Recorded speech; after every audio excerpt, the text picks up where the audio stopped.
12/1/2025 ஞாயிற்றுக்கிழமை. ரிஷபராசி நண்பர்களே, நீங்கள் பல தடைகளுக்கு பின் உங்களுக்கு திருப்தி கிடைக்கும். உங்கள் மனதை ஓய்வாக வைத்து கொள்ளுங்கள். பணிச்சுமை சற்று அதிகரித்து கொண்டே போவதை காண்பீர்கள். பணியில் தவறுகள் செய்ய நேரலாம்.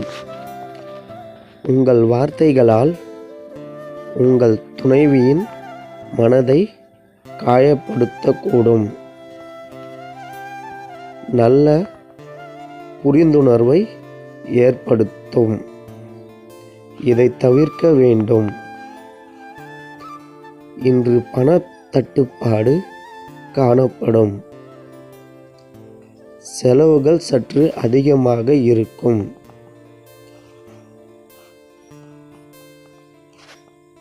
மற்றும் செரிமானம் சம்பந்தப்பட்ட பிரச்சனைகளுக்கு ஆளாவீர்கள்.